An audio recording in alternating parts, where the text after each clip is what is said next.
They say every little girl dreams of her wedding day. The white dress, the flowers, the man waiting at the end of the aisle with eyes that hold the promise of forever. But no one tells you what to do when you're standing in that white dress, bouquet trembling in your hands, and no one is there. Not the groom. Not the guests. Not even a note. Just silence.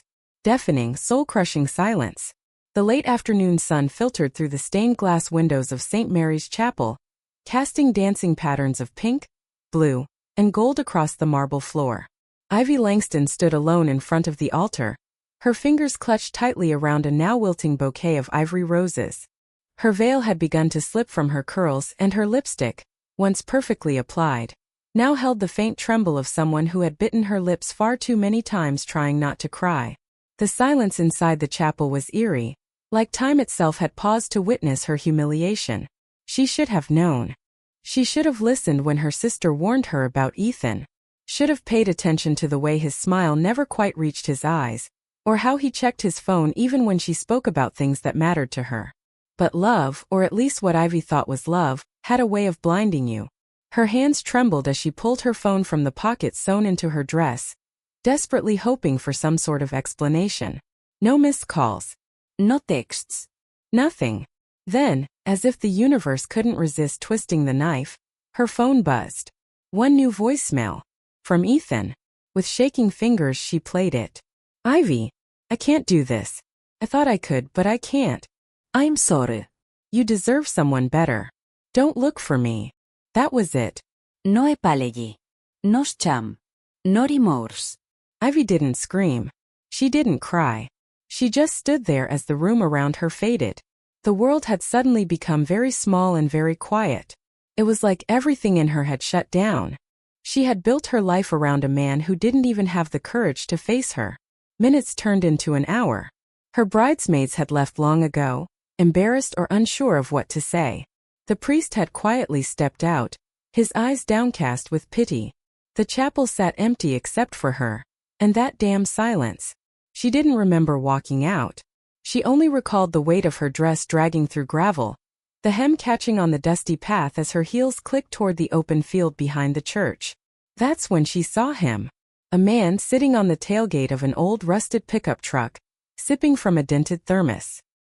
He wore a worn-out cowboy hat, tilted low over his eyes, and boots caked with mud. His flannel shirt hung open over a white tank top, sleeves rolled up over tanned, muscular forearms. He looked like he belonged in another time, maybe another life entirely. And he saw her. She expected him to laugh or ask questions, or maybe look away like most people did when they didn't know how to handle someone else's pain. But he didn't. He just watched her. Calm, steady, quiet. And that, strangely, was what made her finally break. I guess I picked the wrong man, she said, voice dry and raw, trying to joke. Her mascara had run in streaks down her cheeks, and her shoes were now in her hand. She felt ridiculous and yet oddly liberated. The man gave a slow, deliberate nod. Guess he picked the wrong woman to leave behind. His voice was rough, low, with a faint southern drawl that made the air feel warmer somehow. She blinked at him. That's the nicest thing anyone said to me today. He stood up slowly, with the sort of grace that only came from hard years and quiet strength. You want a drink? She looked at him like he might be insane. You're offering me a drink? In a field? While I'm wearing a wedding dress? He shrugged. Well, I figure you've got two choices right now. Go back inside that chapel and cry over a man who wasn't man enough to stay. Or sit here with me and let a stranger tell you you're still something worth believing in. Something in his tone, not pity but truth, made her nod. Against all logic, all reason, she walked barefoot across the grass and climbed into the back of his truck. The thermos tasted like bad coffee and bourbon. She took a sip anyway. They sat in silence for a while, the sun beginning to dip below the hills, painting the sky with oranges and purples. I'm Ivy, she finally said. He tipped his hat slightly. Colt. Seriously. Short for Colton. But yeah, Colt works. She glanced sideways at him. Let me guess. You ride horses and break hearts. He chuckled, a soft, almost sad sound. Used to ride bulls. Broke more bones than hearts. She looked at his face then, really looked. There were shadows behind his eyes. Pain. Maybe not the same as hers, but pain all the same. What happened to you? She asked softly. He stared out across the field. She left me. 3 years ago. I got hurt in a rodeo. Woke up in a hospital and she wasn't there. Just a note on the nightstand saying she couldn't handle it. Said I wasn't the man she married anymore. Ivy's breath caught. I'm sorry. He nodded, almost like he was used to brushing off the sympathy. They were two strangers in the back of a truck. One in a wedding dress, one with a shattered past. And yet, the silence between them didn't feel empty anymore. So what now? She asked, voice barely above a whisper. Colt looked at her, his eyes meeting hers for the first time with something deeper than curiosity. Now, he said. You start again. You stop letting ghosts write your story. As the stars began to shimmer in the dusky sky, Ivy felt something unfamiliar stirring in her chest. Not love, not yet, but a strange, cautious kind of hope. The kind that comes when you've hit rock bottom, and someone holds out a hand without asking for anything in return. And Colt, this quiet cowboy with sad eyes and a broken past, was offering her exactly that. She didn't know what tomorrow held. She didn't even know what tonight held. But she knew she wasn't going back into that chapel. She leaned back on the truck bed, looked up at the sky and exhaled. You know, she said, you're not what I expected to find today. He smiled faintly. Neither are you. The sky had turned darker. Not with storm but with stillness. The kind of deep blue that blankets the world in reflection and quiet wonder. Ivy Langston sat in the back of Colt's truck, her wedding dress now creased and dust-stained, the veil folded beside her like a memory she wasn't ready to let go of. Beside her, Colt rested his elbows on his knees, gazing into the horizon like he was looking for answers only the land could give. It had been almost 2 hours since they met, and not once had he asked her why the man didn't show up. Maybe that's what made her speak. He left me because I loved him too much, she said softly, not sure if she meant to say it aloud. I gave him everything. My time. My heart. My future. Colt didn't flinch. He just nodded slightly like he understood exactly what that cost. I was always the planner, Ivy continued, her voice trembling. I scheduled our meals, saved for the house, organized every detail of the wedding. He used to joke I was the walking spreadsheet of love. And I guess I thought that if I did everything right, if I was perfect, he'd stay. Colt finally looked at her. You ever think maybe love's not supposed to be perfect? She met his eyes. Then what's it supposed to be? He took a long breath. Honest. Messy. Sometimes hard. But it sure as hell isn't supposed to make you feel like you're not enough. His words hit her like a stone skipping across a still lake. Ripples. Truths she hadn't dared speak to herself. Ivy had grown up in a family that believed in appearances. Her mother was a picture-perfect socialite with high expectations and a low tolerance for emotions. Her father, a quiet financier, had only really spoken when there was something to correct. Ivy had learned young how to keep everything controlled. Her emotions, her plans, her future. Maybe that's why she'd fallen for Ethan. A man who let her do all the heavy lifting and called it love. Did you ever think she'd come back? She asked Colt, curious now about the woman who had once left him behind. No, he said. But I hoped she would. And she didn't. There was a pause.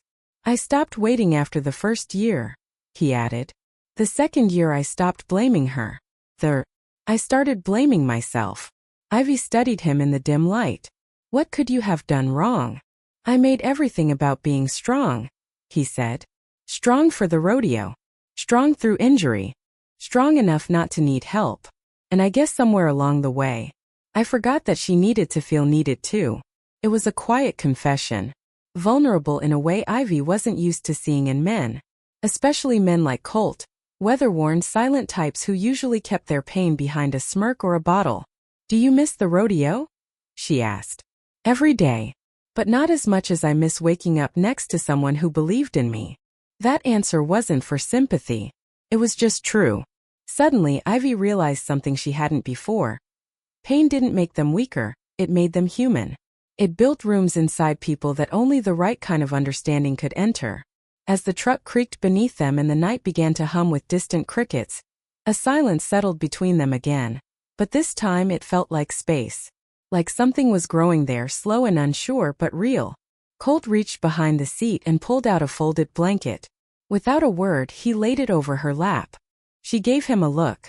Chivalry? Or do you just not want me freezing and suing you? He smirked. A bit of both. She laughed. Surprised them both. I haven't laughed in days, she admitted. That was a laugh? Watch it, cowboy. He chuckled, then looked at her seriously. You ever think maybe you were meant to be here tonight? Not there. Not with him. But here. I don't believe in fate, she said. Me either, he said. But I believe in second chances.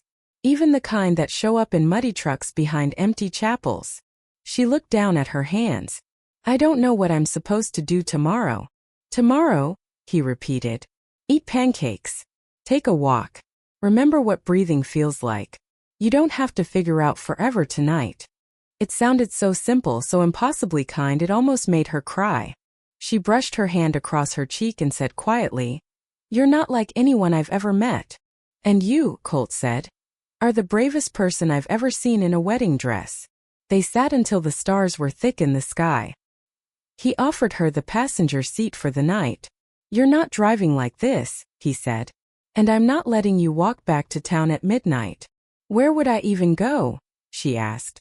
Colt looked up at the sky, then back at her. You can stay at my place. I've got a guest room. You'll have a door to lock, a clean bed, and no expectations. Ivy hesitated. Everything in her upbringing told her not to trust strangers, even kind ones in cowboy hats. But there was something in his voice. Something in him. Not charm. Not seduction. Just safety. Maybe that's what her heart needed most tonight. I'll ride with you, she said. But if you turn out to be a serial killer, I swear I will haunt you. He held up both hands. Fair warning taken. Colt's cabin sat nestled against the edge of a long stretch of land. Rolling hills and stables in the distance. The front porch had 2 rocking chairs and a wind chime that sang low against the breeze. Inside it was cozy. Rustic, warm. Books on the coffee table. A guitar leaning against the wall. A dog bed in the corner, empty now but clearly loved once. You play? Ivy asked, pointing at the guitar. Not well. But enough to keep my thoughts quiet. He handed her a fresh towel and a t-shirt. Bathrooms down the hall. Guest rooms across from it. She took the clothes and paused. Thank you. For tonight. For everything. He gave a soft smile. Sleep well, Ivy. And for the first time in a long time she believed she might.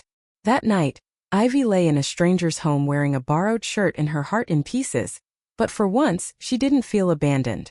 She felt safe.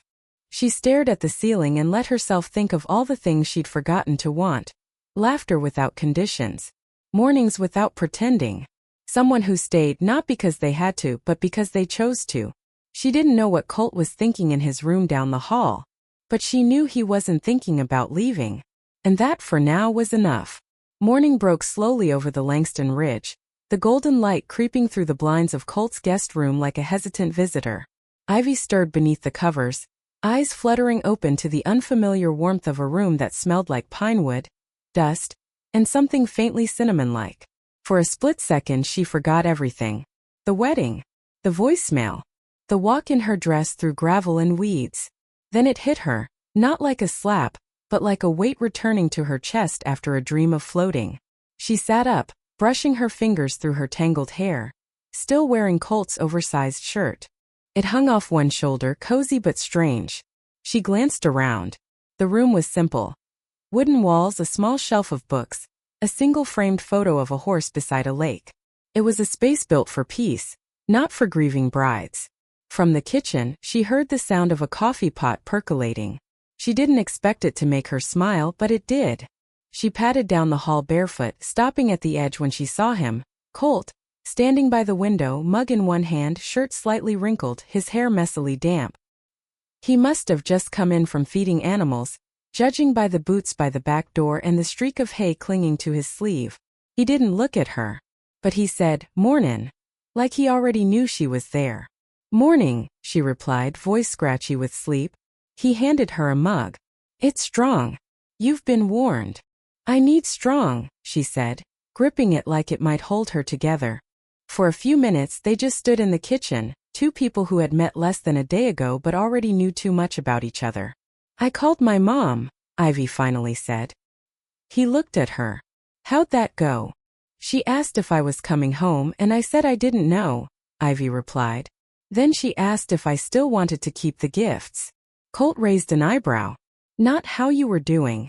Ivy shook her head. No. That would have required her to care more about me than the headlines. A beat of silence passed. I think I'm done playing their game, she added. The perfect daughter. The picture-perfect bride. The brand. Colt leaned against the counter. Sounds like you're finally getting honest. I don't know who I am without all that. You're someone who walked out of a chapel in heels and didn't collapse. He said it without irony, and she suddenly felt seen. But just as she opened her mouth to thank him, her phone buzzed on the counter. Ethan. The name flashed like lightning across her chest. Colt saw the shift in her face. You don't have to answer that. I know, she said. But she did. Ethan's voice was low, tired, practiced. Ivy. I know I messed up. I panicked, okay? I couldn't breathe that morning. Everything felt too heavy. It wasn't about you. It was about me. I made a mistake. Ivy said nothing. I'm at your parents' house. They're expecting you. Let's talk. Just one conversation. No pressure. I don't think I owe you that, Ivy said calmly. You're right, Ethan replied. But we both lost something yesterday. Maybe we can at least figure out what that was. It was a strange tactic. Not begging, not apologizing. Just rationalizing. When she hung up, Colt didn't ask what Ethan had said. He simply said, You don't owe anyone a resolution. Later that afternoon, Colt took Ivy out to the stables. I thought maybe a little time with something honest would help, he said, unlocking the gate to a chestnut mare. This is Daisy. She doesn't judge. Just demands carrots. Ivy laughed as the horse nudged her shoulder almost rudely. She likes you already, Colt said, handing her the reins. As Ivy gently brushed Daisy's coat, she found herself talking. Not because she had to, but because she could. I was supposed to start a job in Ethan's firm after the honeymoon, she said. Marketing director. It was all lined up. Now, I don't even know if I want to be in that world anymore. You ever think about what you want? Not what's expected. She paused. I've spent so long building someone else's vision. I'm not even sure what mine looks like. Colt leaned on the post. Well, maybe that's what this time's for. She looked at him. What about you? You always want to stay here. He looked toward the hills. I did. Then I didn't. Then I did again. Now I just take it one fence post at a time. His gaze held hers a moment too long. Something warm and weighty passed between them. Not romance exactly, but the spark of it glowing under ash. And then it was broken by the distant crunch of tires on gravel. A white SUV pulled up to the property gate. Ivy's stomach dropped. It was her sister, Claire. Claire stepped out, sunglasses on, hair pulled back, phone in hand. She walked like a woman used to being in control of rooms, weddings, people. Ivy, she called, arms outstretched. Ivy didn't move. How did you know I was here? Mom called me. Said you ran off with a cowboy. Colt tilted his head with a slight smirk. Ran off might be strong. Claire ignored him. Look, Ivy, I get it. You were blindsided. And yes, Ethan messed up, but this doesn't have to be the end of everything. You can still fix this. Fix what? Ivy said, barely hiding the crack in her voice. My dignity? My silence? The photo ops? Claire's voice softened. You're not the only one affected by this. Sponsors pulled from the wedding, Mom's charity board is in uproar, and Dad. Ivy raised her hand. Stop. You're actually talking to me about sponsorships right now. I'm talking to you about your life, Ivy, Claire said. You spent years building this path. Don't burn it down because of one emotional weekend. She didn't burn it, Colt said from the side. It burned her. Claire looked at him like he was a barn animal that had spoken English. Ivy, come home. Just for a few days. We'll get you back on track. I am on track, Ivy said. Claire scoffed. In a barn. No, Ivy said, stepping closer to Colt. In the first place, I felt real in years. Claire didn't fight. She just looked at her sister with a mix of pity and disbelief. then got in her car and left without saying goodbye. When the SUV disappeared down the hill, Ivy exhaled. "She doesn't see me," she said. Colt looked at her. "You see yourself now?" She nodded slowly. "I think I'm starting to." That night the air was cooler.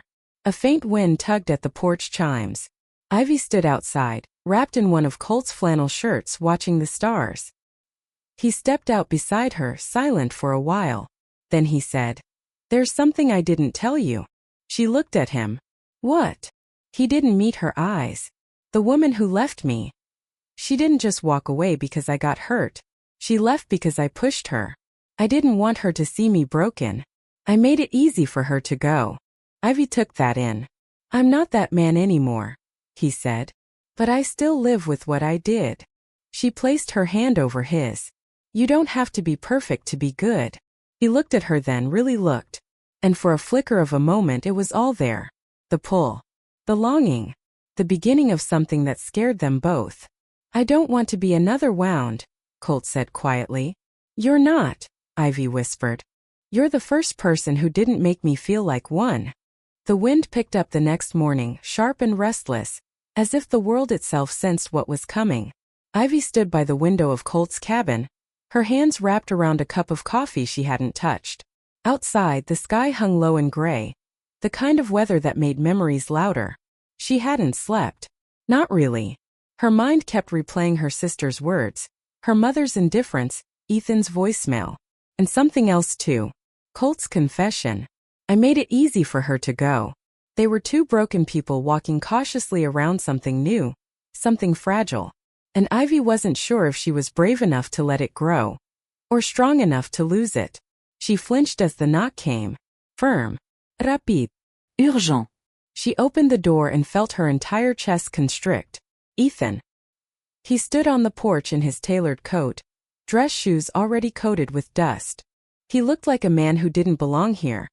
Like someone trying to bring a boardroom apology into a world that thrived on raw truth. "Ivy," he said, breath visible in the cold. "Can we talk?" She didn't answer. But she didn't close the door either. "I know you don't want to see me. I get it. But I made a mistake, and I can't just let you walk away without trying." "You didn't walk away, Ethan," she said. "You ran. From the altar." His jaw flexed, guilt flashing behind his eyes. "I was scared. You've always had everything figured out, and I didn't know how to match that. I felt like, if I said yes, I'd be giving up who I was." Ivy laughed bitterly. "And what were you giving up, Ethan? Your gym routine? Your fantasy football league?" He stepped forward. "Ivy, you were building a life that didn't have room for me to fail. It was all timelines and spreadsheets. I wasn't ready." She stared at him. "Then why not tell me that 6 months ago? Why humiliate me in front of my entire world?" He didn't answer. Because there was no answer. From behind her, she heard the front door creak. Colt stood in the hallway, his presence quiet but unmissable. Ethan's eyes landed on him and narrowed. "So this is where you ran to?" "No," Ivy said, stepping between them. "This is where I landed. After you ran." Colt crossed his arms but didn't speak. He didn't need to. His presence alone said enough. Steady, solid, unshaken. "Ivy," Ethan said, "your parents are talking lawyers now. Contracts. Deposits. Public image. They're preparing to handle this like a crisis." "I am the crisis," she replied. "They don't want me. They want the version of me that looks good in press releases." Ethan's eyes softened. "I miss you." "You don't," she said. "You miss the idea of me. But I don't belong to you anymore." That broke something in him. She saw it, the realization. Not just that she was hurt, but that she had changed. He looked at Colt again. "You really think this guy is your future?" Colt spoke for the first time, voice low. "She doesn't owe you that answer." Ethan turned back to her, tone hardening. "I hope you know this, whatever this is, it won't last." Ivy didn't flinch. "Maybe not. But at least it's real." Ethan left without another word. The sound of his engine tearing down the road left a silence that felt like a vacuum. Later that evening, Ivy sat on the porch swing with Colt, both of them wrapped in flannel blankets, watching the hills dissolve into darkness. "I didn't expect him to come here," she said. I did, Colt replied. Cowards usually wait until someone else starts fighting for what they lost. Ivy looked down at her hands. It's not just him. It's my whole life. Everything I built. Everything they expected from me. If I stay here, I lose all of it. You sure it's a loss? He asked gently. I don't know, she said. But I feel like I'm caught between two worlds. One where I stay and try to rebuild something honest, and one where I go back and pretend none of this happened. He was quiet for a long time. Then he stood up and walked down the steps of the porch. Ivy, he said, turning to face her. I care about you, but I won't hold you here. You've got to want this. Want you. Not me. Not him. Just the life that makes you breathe easy again. Her eyes filled because that was the first time someone had loved her without making it about themselves. She wanted to tell him she was staying, that she wanted a life with dogs and dirt and stables and skies. But before she could speak, headlights lit up the driveway. A black luxury car. Her father's. The door opened before she even reached it. Richard Langston stepped out, tall and stern, suit immaculate. Behind him, Ivy's mother sat with her lips pressed thin, disapproval practically dripping off her pearl earrings. Ivy, her father said. Get in the car. She blinked. Excuse me. You've made your point. Now it's time to stop the damage. We've arranged a media statement. You and Ethan will do a joint interview. Apologize. Explain you needed time. Re-engage the sponsors. Ivy stepped back. I'm not your investment. Her mother spoke now. You are a Langston. You don't just disappear. I didn't disappear, Ivy said. I was abandoned. And I'm done pretending that didn't happen. Her father's voice sharpened. You've had your rebellion. Now come home. Colt stepped onto the porch, not close enough to interfere, but close enough to be seen. Richard looked him up and down. Is this the influence behind all this chaos? Ivy stepped in front of Colt. No. You are. You and everyone else who expected me to live a lie. Her mother's eyes narrowed.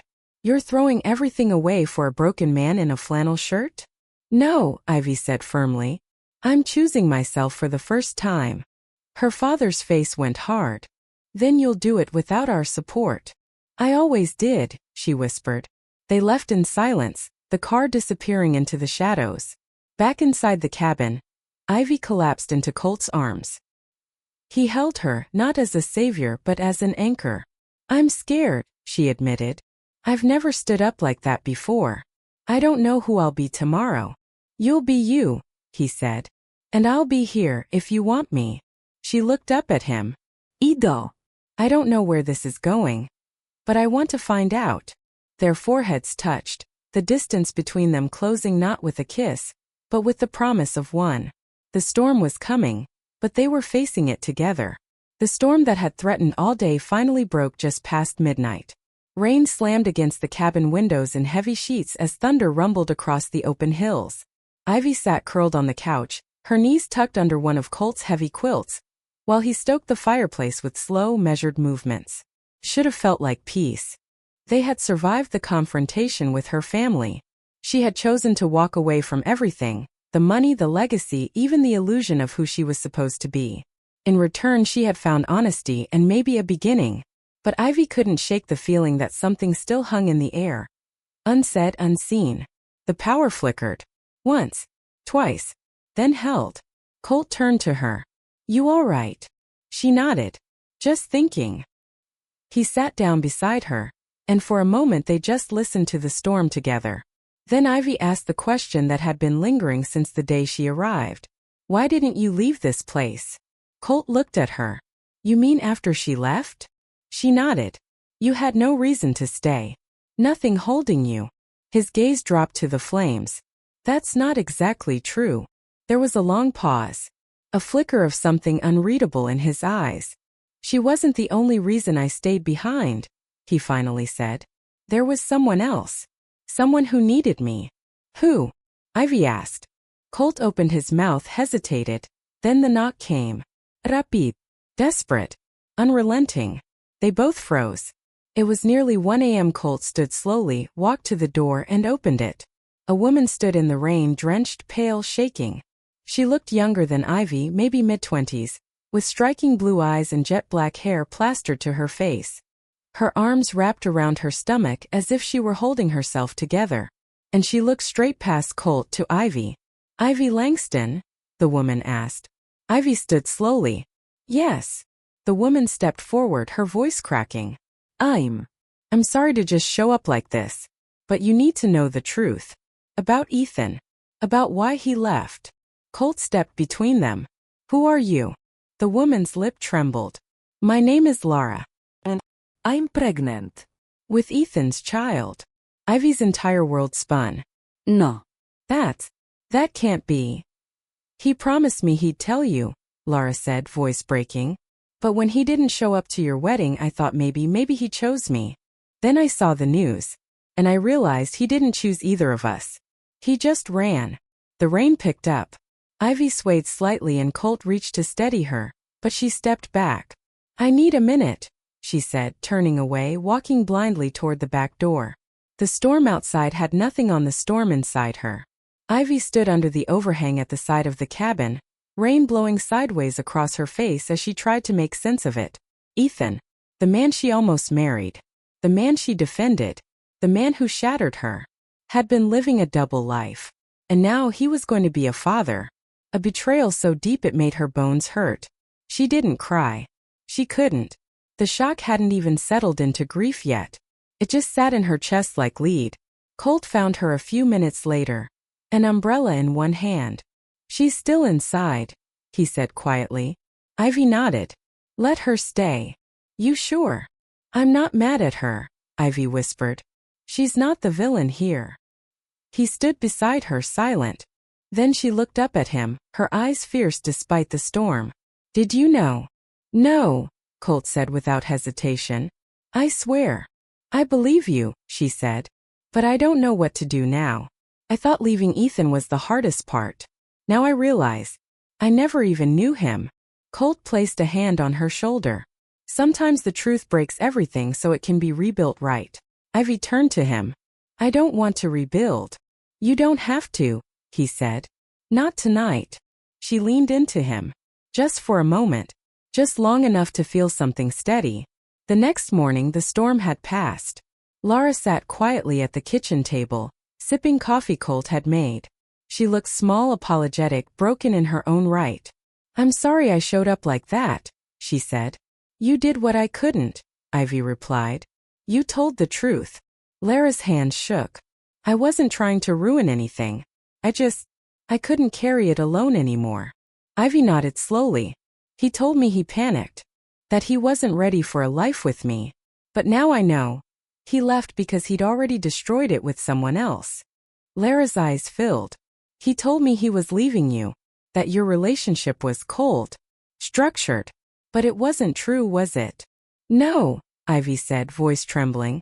"It wasn't true at all. There was no satisfying revenge in this moment. No catharsis. Just the hollow ache of realizing the man she almost gave her life to was a stranger wearing a custom suit and practiced smile." "You're going to be okay," Ivy told her. "So are you," Lara replied. Later that day, Ivy sat alone in Colt's truck while he fixed a broken gate in the pasture. She watched the wind ripple across the grass, but her mind was far from peaceful. She had chosen herself. She had chosen freedom. But she hadn't chosen pain. That came uninvited. Like thunder in the distance. The door opened and Colt slid in beside her. "You're quiet," he said. "I'm thinking." "About Ethan?" "No. About you." He glanced at her. "Me. You said there was someone who kept you here. Someone besides your ex." Colt exhaled, eyes fixed ahead. "She was my sister," he said. "Younger. Wild. Got into a lot of trouble." Ivy waited. "She was in and out of rehab. I kept the land because she always said it was the only place that felt like home. I thought if I stayed, maybe one day she'd come back for good." "Did she?" Ivy asked gently. No. "She died 2 years ago. Overdose. I found her in that back shed. I still can't go in there." Ivy's heart ached. "I'm so sorry, Colt." He shook his head. "You don't have to be. I should have let go a long time ago. But now," he looked at her. "Now you're here. And maybe it's time I let myself want something again. She reached for his hand and he didn't pull away. Their wounds didn't cancel each other out. They connected them. But just as the dust began to settle, another car approached. Not her family. Not Ethan. A silver sedan. When the driver stepped out, Ivy felt her breath catch. It was Ethan's mother, elegant, sharp, and cold as glass. "Ivy," she said, stepping onto the porch. "We need to talk." Immediately. The final battle was about to begin, and Ivy wasn't sure if she was ready. The air outside the cabin was still, heavy, like the world had paused to witness what came next. Ethan's mother, Victoria Alden, stood with her arms folded, her silk coat pristine despite the gravel drive. Her presence wasn't loud, it was controlled, sharp, like a scalpel wrapped in velvet. "Ivy," she said, her voice smooth and practiced. "I know you're angry. I don't blame you. But I came here to offer a solution. One that works for everyone." Ivy didn't move. She stood on the porch with Colt just behind her, his quiet strength a silent promise. "A solution?" Ivy repeated. Victoria nodded. "You've suffered. That's clear. And Ethan has made some very poor decisions. But our families are connected. Publicly, financially, socially. The damage, if left unchecked, could be long-lasting for both of you. So this is about damage control," Ivy said flatly. Victoria offered a diplomatic smile. "Let's not be naive. You can still come out of this stronger. We arrange a press statement. You and Ethan acknowledge time apart for personal growth. No wedding, just an amicable separation. He takes responsibility publicly. You retain your image and position. Sponsors return. Your mother's charity is preserved. Everyone wins." "And the truth?" Ivy asked. "What about the part where your son cheated?" "Liet? Impregnated another woman." Victoria didn't blink. "That part doesn't need to be public. Especially not for someone like you, Ivy." "Someone like me?" Ivy repeated slowly. "You came from privilege, yes. But not like us. This," Victoria waved around at the cabin, "this rebellion of yours? It won't last. You weren't built for this life." Colt stepped forward then, not menacing, just firm. "She doesn't need to be built for anything. She's strong enough as she is." Victoria looked him over with thinly veiled contempt. "And what do you offer her? Mutt? Solitude? Horses?" "I offer her the truth," Colt said. "Something your family's allergic to." Ivy felt something surge in her chest.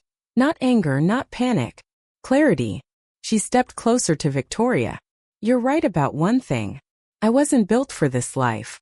Not the one where I smile through lies and bury myself under expectations. But I found something better here. I found me. And I'm not giving her up for a press statement." Victoria's eyes darkened. "So you'll throw away everything we gave you?" "You didn't give me anything," Ivy said. "You loaned me an illusion. I'm returning it permanently." Without another word, Victoria turned and walked back to her car, her heels clicking like final punctuation marks in a battle she had no control over. As her car disappeared down the road, Ivy exhaled, slow, long, full of everything she had been holding for years. Later, Ivy sat in the field behind the stables, watching the breeze play across the grass. Colt joined her with 2 mugs of coffee. "Don't say anything," she said before he Saturday, "not yet." He nodded, set 1 mug beside her, and quietly lowered himself onto the grass beside her. They sat in silence for a long time. Then Ivy finally spoke. "It's over." "It's beginning," Colt corrected gently. She looked at him. "I don't know who I'm going to be in 5 years. I don't know if I'll want to stay in this town, or if I'll wake up one day and want a city skyline again. But I know this." She turned fully to him now, eyes open and unguarded. "You were the first person who didn't try to fix me. You just saw me. And that changed everything." He swallowed hard. "I've been so afraid of letting anyone back in. I spent years convincing myself I wasn't worth the risk." "You are," she whispered. "So am I." They didn't kiss, not yet. It wasn't that kind of moment. It was deeper than that. A decision. Promise. Not of forever but of trying. The next morning, Ivy packed the last of her things into a small duffel. Not because she was leaving, but because she was moving forward. She and Colt stood outside the cabin. The air smelled of earth and coming spring. I need to go to town, she said.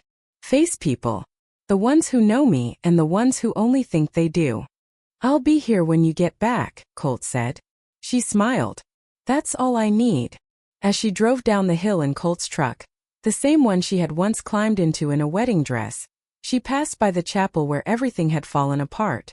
This time she didn't look away. She let herself feel it. And then she let it go. At the cafe in town, Ivy found Laura sitting alone, a small notebook open beside her and a tea she hadn't touched. I'm not here to make things awkward, Ivy said, sliding into the seat across from her.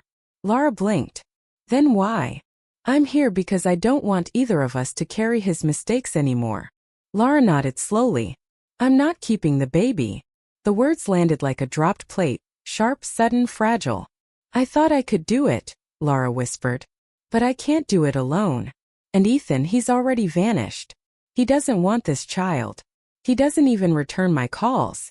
Tears welled in her eyes. I didn't come to you for permission. I just didn't want to disappear like I never mattered. Ivy reached across the table and gently touched her hand. You mattered. You still do.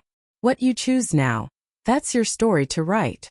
Laura broke into quiet sobs and Ivy sat with her. No judgment, no advice, just presence. They were strangers bonded by the wreckage of the same man, choosing to step out of the shadows instead of hiding in shame. When Ivy returned to Colt's cabin that evening, he was waiting on the porch, playing his old guitar softly, badly, but sweetly. She dropped her bag, walked up to him and for the first time kissed him. Not as a thank you, not as a maybe, but as a yes. The wedding dress still hung in the back of the closet. She hadn't touched it since the day she arrived. But that night, after they watched the stars and whispered their fears, Ivy quietly slipped it into a donation box. Some girl would wear it one day, and she would walk down an aisle not toward a lie, but toward a love that knew how to stay. It had been 3 months since Ivy Langston left behind her old life, her wedding dress, and the name she once thought she had to protect at all costs. Spring had rolled into the valley, painting Colt's land with wildflowers and long stretches of green that went on for miles. The sky above was always open, not just wide but welcoming, like it had been waiting for her all along. She had grown used to the rhythms of this place. Mornings started with coffee on the porch, followed by long walks with Rusty, Colt's aging golden retriever who'd adopted Ivy as quickly as Colt had. Days were spent helping out around the ranch, getting mud on her boots and laughter in her lungs. And somewhere between all of that, love happened. Not fast, not like a movie, but slow, real, patient. It wasn't just the way Colt looked at her, or how he always made space for her voice in every decision. It was the quiet strength in him that matched the steady fire building inside her. They were two people who hadn't planned for each other, but somehow life had done the planning for them. One April morning, Ivy found herself holding a letter. An invitation, actually. It was from Ethan. A handwritten note, folded neatly in a cream envelope. The handwriting was familiar, painfully neat, as if perfection could fix what had been shattered. It read, Ivy, I know I don't deserve a response, but I wanted to say thank you. You were always more than I deserved. More than I ever truly saw. I'm leaving for Europe. A job in Barcelona. I think I'm finally doing something that has nothing to do with image and everything to do with starting over. I hope you're happy. And I hope you finally got what I couldn't give you. You deserve peace. There was no return address. Just a quiet end. No drama. No me niebielasten. And for the first time, Ivy didn't feel the need to reply. She folded the letter and tucked it away, not out of sentiment but out of grace. Sometimes forgiveness isn't for the other person. It's a door you close for good so you can keep walking. That evening, Ivy sat on the porch swing with Colt, her head resting on his shoulder as the sun dipped behind the ridge. I got a letter from Ethan today, she said softly. You okay? He asked. She nodded. Yeah, actually, I am. He looked at her. You don't have to explain anything to me. I know, she said, smiling. But I want to. He's gone. For good this time. And I don't feel angry anymore. I feel free. Colt squeezed her hand. Then I'm glad he left. She laughed. Me too. The town, once skeptical of the city girl who'd shown up in a wedding dress, had begun to see her differently. First it was cautious curiosity, then respect. Ivy had started helping at the local school's creative arts program. Something small, something she loved. She taught kids how to use their voices, how to find beauty in words, paint, and music. She also began freelancing for a few lifestyle blogs, writing heartfelt essays about starting over, grief, and healing. Under her real name, not the polished persona her family once insisted she present to the world. And slowly, her past stopped defining her. One warm afternoon in May, Ivy returned from town to find Colt standing in the field behind the cabin, holding a paint-stained wood plank. "What are you doing?" she asked, setting her bag down. He grinned sheepishly. "Making something." She walked closer, eyeing the sign. It read, "Langston End West, homegrown, home found." She laughed. "You're naming the place after us?" "Figured it needed an upgrade," he said, brushing the back of his neck. "And I thought maybe it was time we called this what it really is." "What's that?" "A home." Her eyes softened. "It already is." Then after a pause she added, "But if you ever make me paint fences with that name on it, I'm charging you." They both burst into laughter, the kind that healed. They didn't rush into marriage. There were no matching rings or Instagram announcements. No wedding planners, no press releases. Just two people choosing each other, every single day. Sometimes that looked like dancing barefoot in the kitchen at midnight. Other times it was arguments about whether the goats should be allowed on the porch. Colt said yes. Ivy said absolutely not. It was imperfect, messy, real. And more beautiful than anything Ivy had imagined. Months later, as summer rolled in, Ivy stood in the back shed Colt had once said he couldn't enter. She pushed the door open slowly. Dust swirled in the sunlight. Colt stood behind her, hesitant. "I want to clean it out," she said softly. "Make it a writing room. Maybe a space to remember your sister. Keep her story alive." He looked at her, emotion threatening to crack his composure. "You do that. For both of us." Together they began pulling out boxes, dusting off old frames, sweeping the paint out, one memory at a time. Sometimes healing doesn't mean forgetting. It means building something new in the place where the old once broke you. A year later, Ivy stood by the barn fence, barefoot in the grass, watching Colt walk toward her with Rusty trotting behind him. He wrapped his arms around her waist and whispered, "You remember what day it is?" She smirked. "The day I almost married the wrong man?" He kissed her forehead. "The day you came home instead."